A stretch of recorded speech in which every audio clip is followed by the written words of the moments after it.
Señor de la Rubia, comencemos por el principio. ¿Cómo surgió la idea de realizar una marcha de esta magnitud? Surge desde Mundo Sin Guerras, en España, y durante un año estudiamos si es viable hacer una marcha de esta característica. En junio del año pasado se decide que sí, que es posible, y en ese momento pensábamos en una marcha de 40 países. Hoy, apenas 9 meses después, ya estamos superando los 90. O sea que ha ido increciendo el aumento del optimismo, del entusiasmo. Ha habido muy buena recepción. Yo creo que además ha coincidido en un momento, en una crisis. También ha habido un cambio en la administración americana, veníamos en una situación de mucha tensión internacional.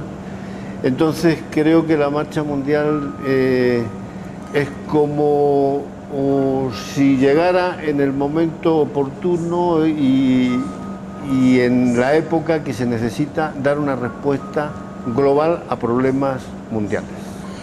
Pero usted dice, bueno, hace un año estuvimos pensando esto en España, de poder hacer una marcha, pero ¿qué elementos llevaron a esta reflexión? ¿Era solo el tema de la guerra en Irak? ¿Era solo el tema de los enfrentamientos en Afganistán?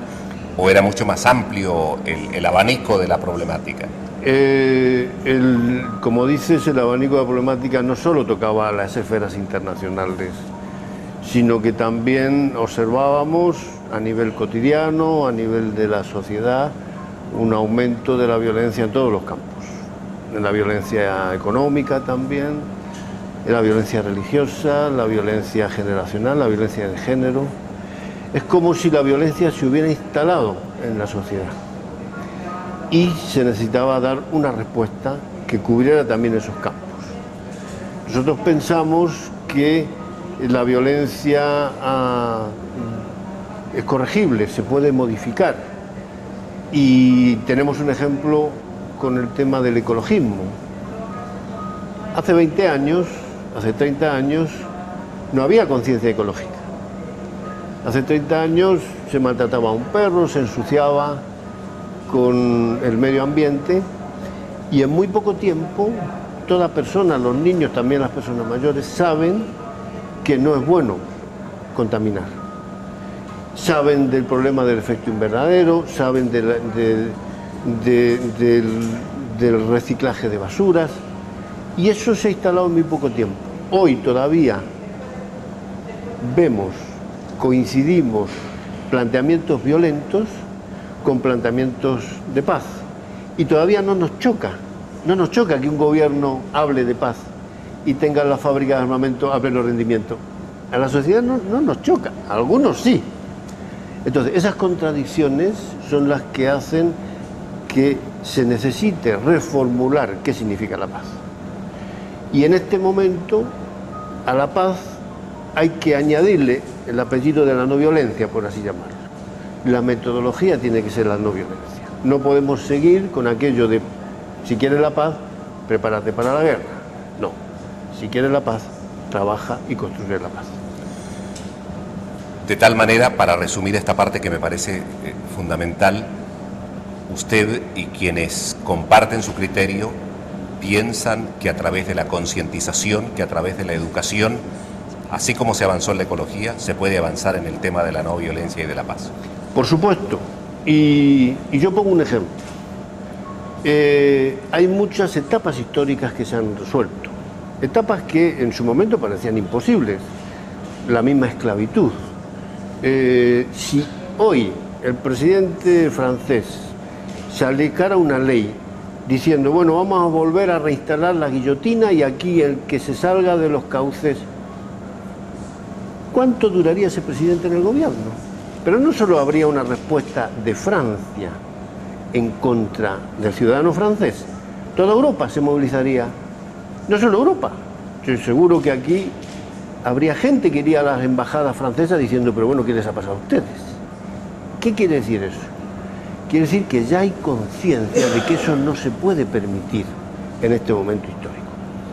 Si lo mismo hiciéramos con las armas nucleares, no tengan ninguna duda que en este año se acababan las armas nucleares en el planeta.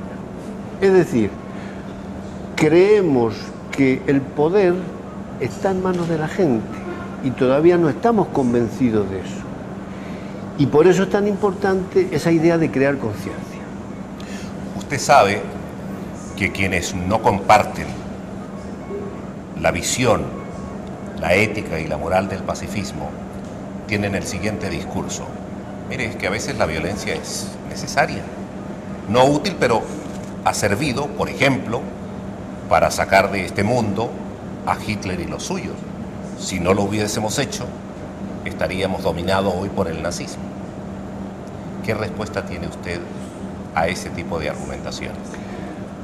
Esos fenómenos que son el exponente último de seres que representan lo inhumano, que son seres que han producido un gran dolor a la humanidad, no son hechos aislados. Recordemos que Hitler surge de elecciones y hay una sociedad violenta que le alimenta y le mantiene. Entonces no puedes analizar el problema solo. Es consecuencia de algo. Ya estaba instalada una sociedad violenta y llevaba años. Y es esa sociedad violenta la que llega a Hitler al poder. No es que Hitler convierta a toda la sociedad en violenta, que es el discurso que hay. Entonces, esas sociedades violentas son las que dan luego origen a estos monstruos.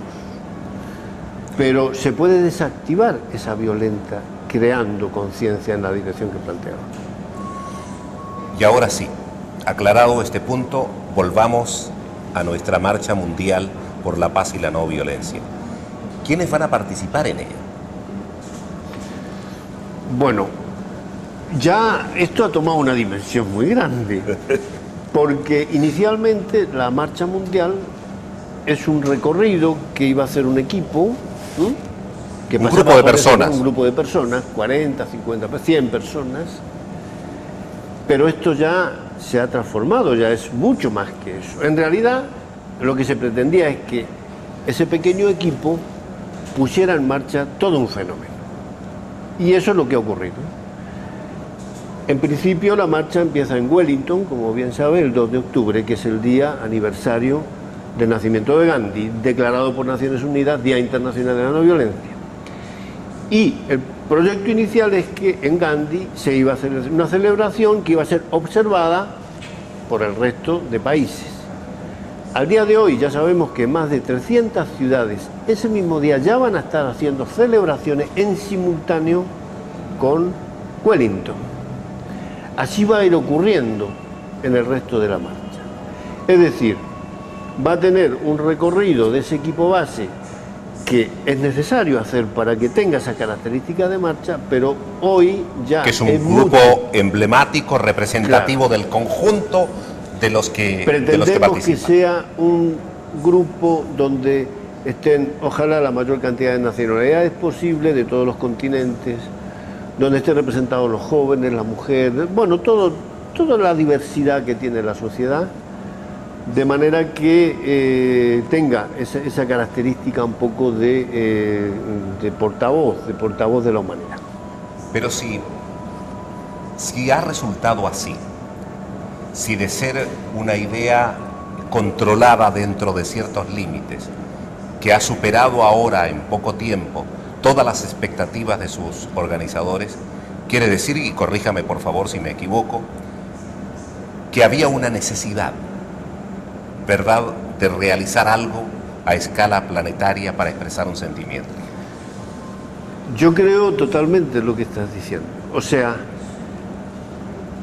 que un joven, que una persona mayor, no importa de qué cultura, no importa de qué país, porque las adhesiones que estamos recibiendo son de todos los lugares, se plieguen de esta manera tan explícita a la marcha, indica que había una necesidad. Y que la idea de hacer una acción mundial, global, es una idea que atrae, que gusta, que es como un ensueño, es también como algo épico. Y yo recuerdo comentarios de algunas personas que se han acercado, que incluso ellos se veían, ahora van a poder participar, pero ellos se veían como que no iban a poder hacer el recorrido, ¿no? Porque por temas laborales o no tenían esa disponibilidad. Su comentario era que, aunque ellos no participaran directamente, la sola idea de que hubiera un grupo que hiciera ese recorrido, eso ya era muy valioso para ellos.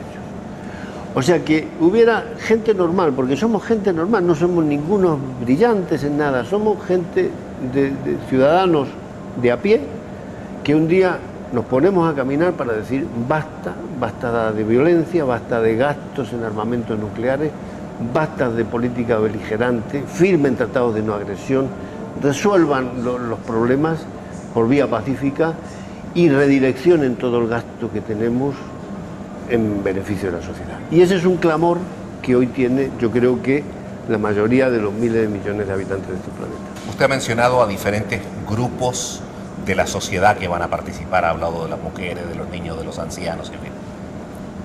¿Y los representantes del poder? Bueno, queremos también. Vamos a ir, la marcha, el equipo base va a ir recorriendo cada país y en la medida de nuestras posibilidades, tomando contacto con los representantes políticos, religiosos, en todos los campos, en cada país, para explicarles el sentido de la marcha y pedirles que se definan.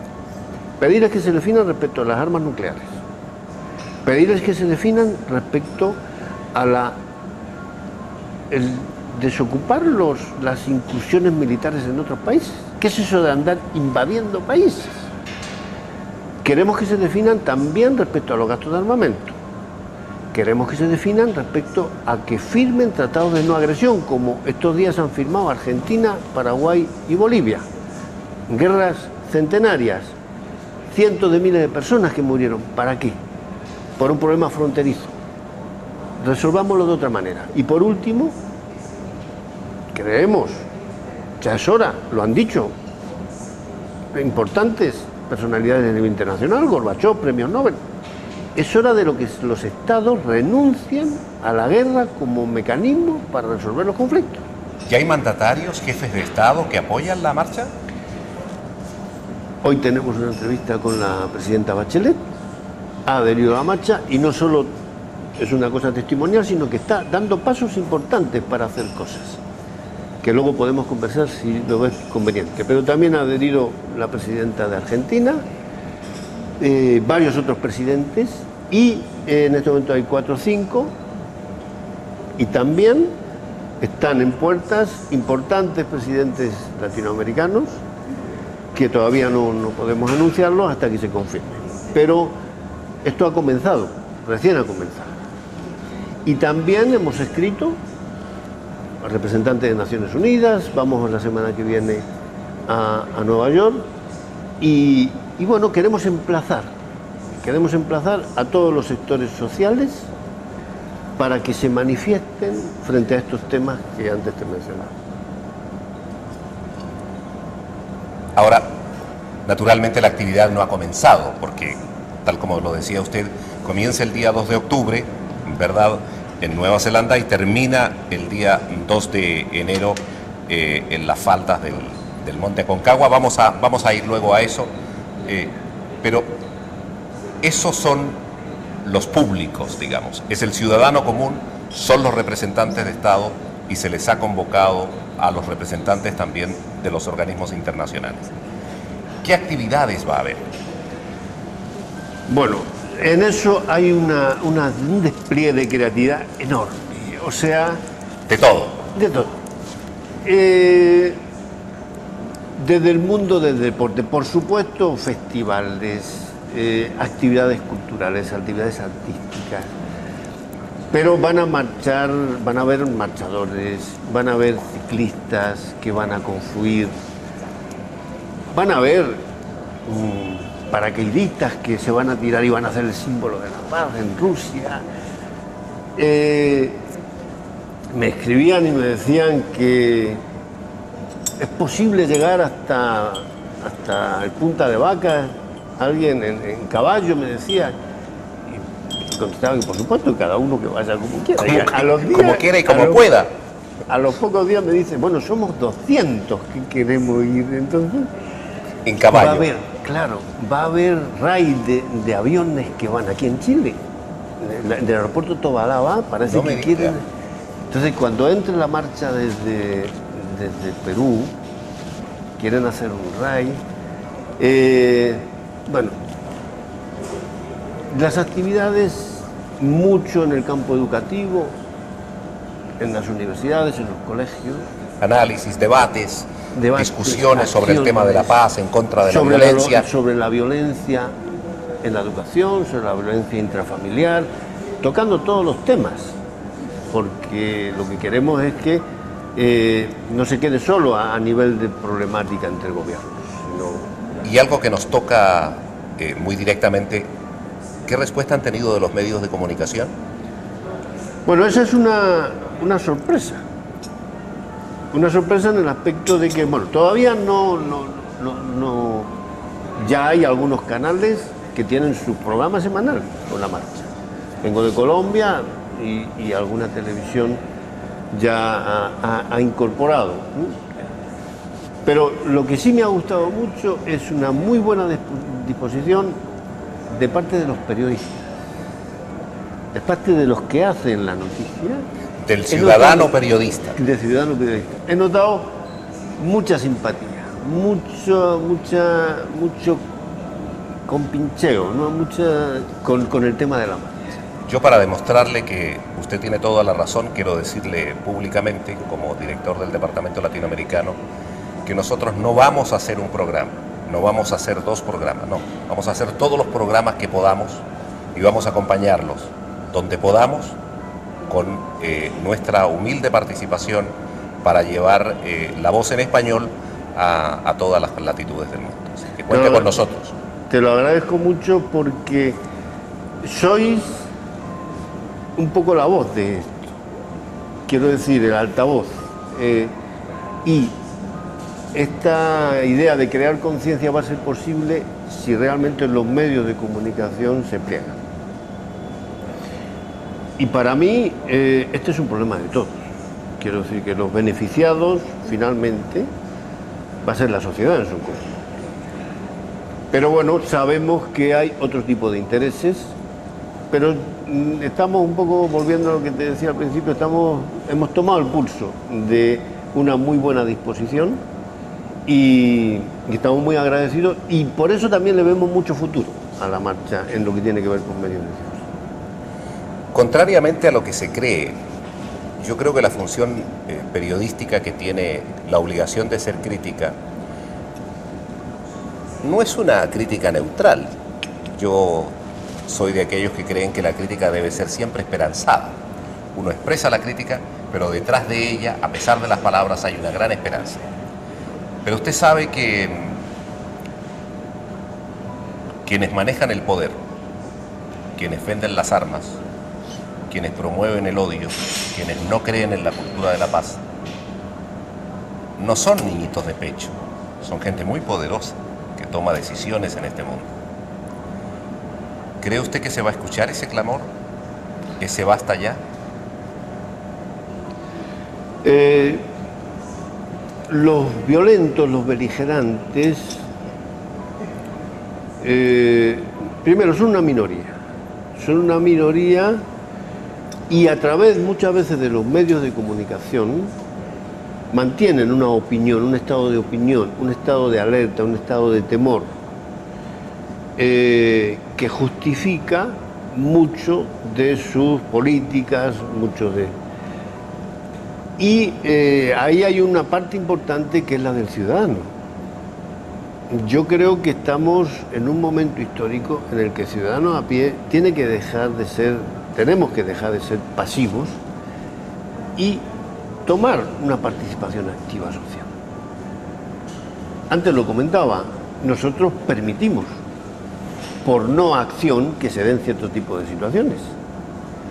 Entonces, si hubiera si hubiera un apoyo directo, claro, manifiesto, mundial, a las políticas beligerantes, esas se eliminarían, sin ninguna duda. Porque, aunque nos quejamos de las democracias porque, bueno, no son todos los representativas que nos gustaría y hay mucho que mejorar, pero finalmente hay elecciones, hay votaciones, y si la gente sale y no vota a tal candidato porque mantiene una serie de propuestas a nivel político, ese candidato se viene abajo. Entonces volvemos a las contradicciones que antes te comentaba. Te hablo de España. España va muy bien en algunos temas, pero España ha pasado del puesto no sé cuánto al 8º o 9º en venta de armas a nivel internacional. ¿Cómo es posible eso? ¿Cómo es posible decir que queremos una paz? Y ahí recuerdo las palabras de Galeano, un gran intelectual latinoamericano, que cuando decía: las armas necesitan guerras y las guerras necesitan armas. Si tengo las máquinas de armamento a pleno funcionamiento, en algún momento eso se necesita utilizarlo, en algún momento. Entonces, yo creo que decididamente hay que ir a la construcción de una sociedad donde el conflicto se resuelva de otras maneras. Por otro lado, ya ocurrió históricamente. Es decir, en algún momento, cuando había un conflicto entre dos personas, entre ellas se resolvía. Y en algún momento se restringe el derecho a, salvo en defensa directa, personal, pero si hay alguna agresión, se crea un aparato judicial, se crea una policía que ordene, se crea de manera de que los poderes intermedien entre el conflicto directo. Y eso fue un avance a nivel social.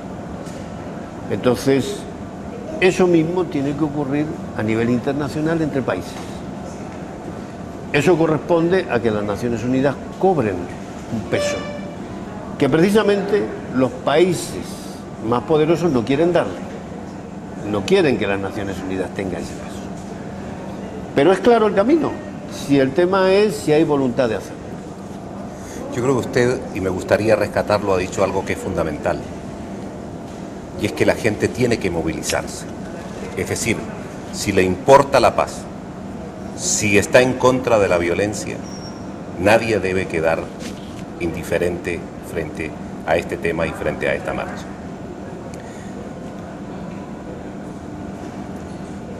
¿Usted vivió en Chile? Sí, yo viví en Chile. He venido muchas veces a este país, pero hubo una etapa no muy larga donde viví aquí, estoy hablando de los años 70, 73. O sea que estuvo por allí por el golpe militar. Aquí me tocó. ¿Y se quedó en ese tiempo o tuvo que salir del país? Bueno, en ese tiempo eran mis primeros pasos de militancia pacifista, de militancia humanista. Fuimos por humanista, detenido varias veces y finalmente nos expulsaron de Chile. Qué vueltas que da la vida, qué paradojas, ¿eh? Usted es expulsado, digamos, por Pinochet. En diciembre del 73. Jefe de gobierno en ese tiempo en Chile. Y dentro de un par de horas lo va a recibir otro presidente. La presidenta Bachelet. Así es. En unas horas la presidenta Bachelet, que ha adherido a la marcha, tenemos una audiencia con ella en La Moneda, ese lugar que fue destruido. Recuerdo muy bien ese día, cómo fue. Nos recibe para ir corroborando todos los avances que hay, un apoyo muy decidido y muy comprometido con la marcha mundial y además con un programa muy preciso de actuaciones que refuercen esta marcha. Señor Rafael de la Rubia, coordinador internacional de la Marcha Mundial por la Paz y en contra de la Violencia, muchísimas gracias y muchos éxitos en los próximos meses. Muchas gracias a ustedes, muchas gracias esta oportunidad y este es un éxito para todos, me parece. Es un éxito que toca a toda la humanidad, así que trabajemos en la dirección de construir realmente una señal que le deje claro a los poderes cuál es el sentir de la sociedad.